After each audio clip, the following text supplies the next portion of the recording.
गिबियाव आफामोननि चेनेलखौ आं धन्यबाद जासिबाय।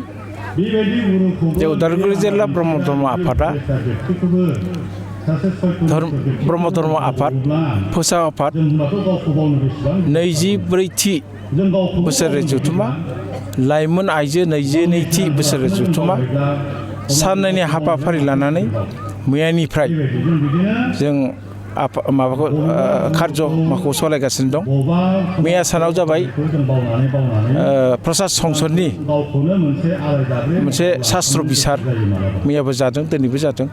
गोबां जोंनि गुरुदेव कालिचरन ब्रह्मनि जि आदर्श फिलसफि बेफोरखौ शास्त्र बिजिरै जोंनि बिजिरगिरि शास्त्रबिद आफामोना जों बिजिरनो होदों। निस्सय मैयानि सानावबो गोबां जोंनि भक्त आइ बाबामोना आध्यात्मिक गियान हयथ' आयत्त खालामनो हादों। निस्सय आफानि थिनलांनाय बोसोन आरो बेफोरखौ लायोब्ला थिननायखौ मावोब्ला निस्सय जों ब्रह्म धर्म आफादा गोजौ थाखोआव गाखोलांनो मोजां थासारियाव थांनो हानायनि मोनसे जों खाबु मोनदों। आरो दिनैहाय नैथि सानावबो जों गेवलां आफाद दहाय 12ता बाजिनिफ्राय जादों। बेवहाय जों गोबां आलासि जों लेंहरदोंमोन। नाथाय दहाय फुङाव आरोबाव आसामनि आयेन आफादनि स्पिकार बिश्वजित दैमारिया दहाय जोंनाव नुजाथिफैदों आरो दिनैबो शास्त्र बिजाबखौ बेखेवनाय गेजेरजों मेहेर गोनां मोजां बाथ्रा जोंनो बिबुंथि होदों आरो बोसोन होदों।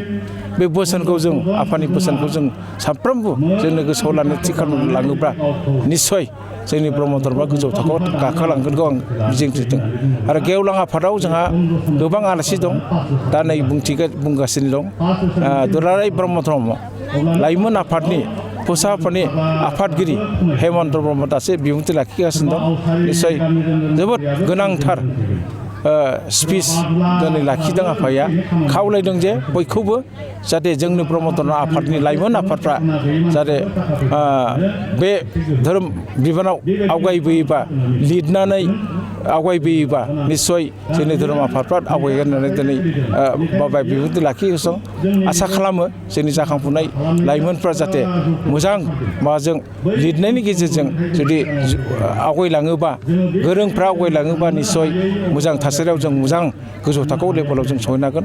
सानसे समाव जोङो गुरुदेव कालिचरन ब्रह्म होलांनाय जि आदर्श फिलसफि जि जोंनो बोसोन होलांनाय बे बोसोनखौ जों जुदि सानफ्रामबो बुंनानै बा लिरनानै आवगायलांबाय थायोबा सानसे जों समाव बिश्व दरबाराव जों आफा गुरुदेव कालिचरन ब्रह्मखौ जों प्रतिष्ठित खालामनो जों हागोन आं आसा दङ। आरो जिल्लानि दाब आन्सलिकनिफ्राय बेसेबां बाहागो लादों?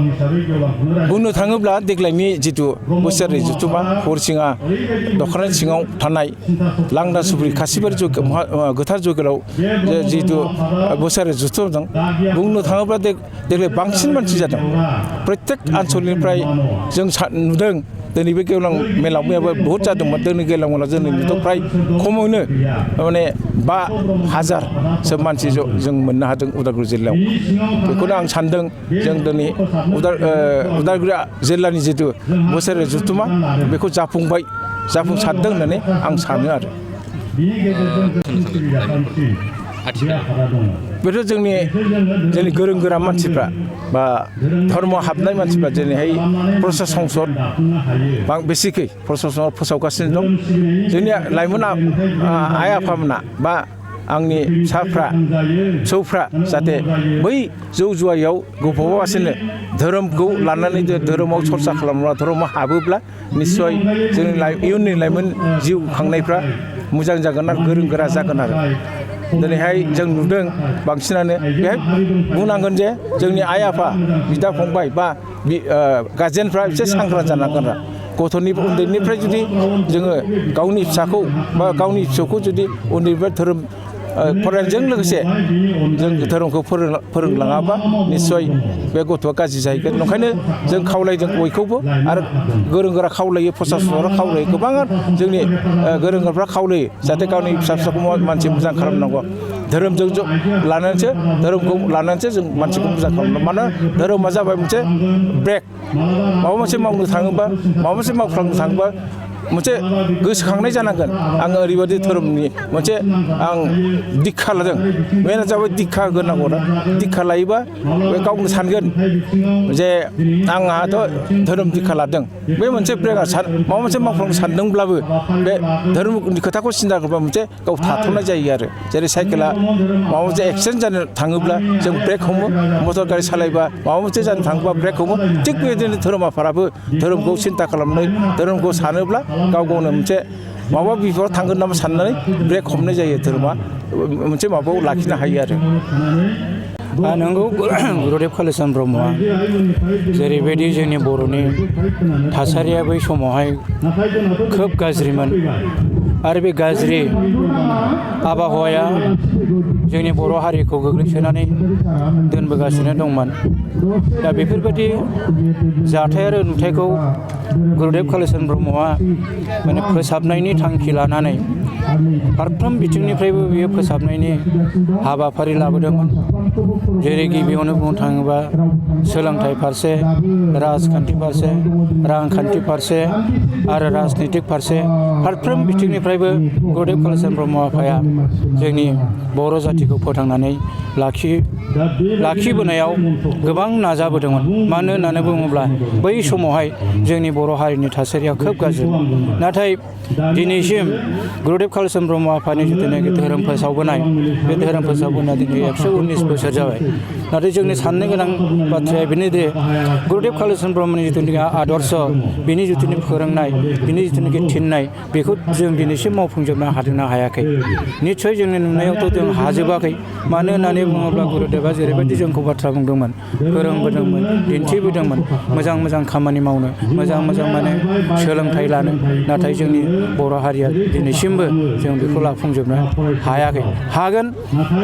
दानि जुगावहाय जोंनि गेजेरावबो खोब गोरों गोरा ओंखारबाय।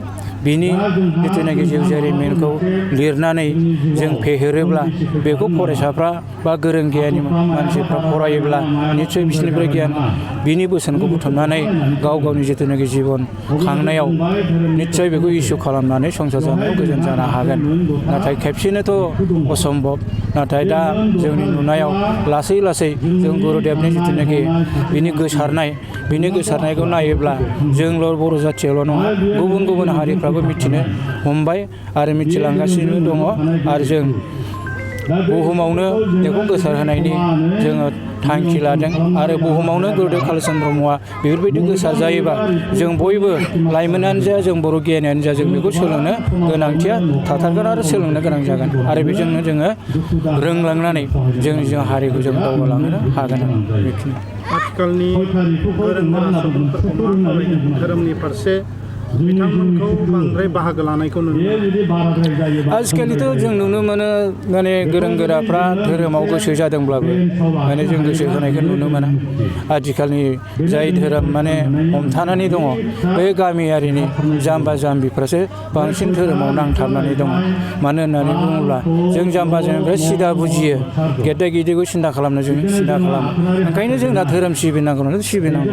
जों बेबायदिनो धोरोमखौ सिबिबोगासिनो दं। नाथाय गियानि बाथ्रायाव फारसेथिं बिसिनि साननाय हनायफ्रा साइक'लजिफ्राव हयथ' बेलेग जानो हागौ।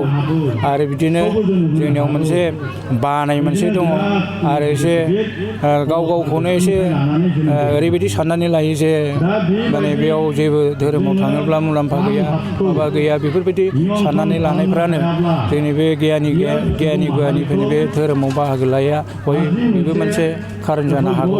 बेनिखायनो आं खावलायो जाहाथे जोंनि गोरों गोराफ्रासो बांसिन बेफोराव बाहागो लानानै जों जाम्बा जाम्बिफोरखौ फोरोंलांनांगौ। धोरोमफ्राव बाहागो लानाय आरो धोरोमनि बिजाबफोरखौ गुबुन गुबुन भाषाफ्राव, रावफ्राव दानस्लायनानै गोसारहोनो नाजानांगौ। गुबुन धोरोमनि बायदिसिना मोजां मोजां शास्त्रफोरखौबो बा श्लकफोरखौबो लिरस्लायनानै जों बर' फरायग्राफोरनो बिसोरो दानस्लायनानै फरायहोनो हानांगौ। आं बेखौ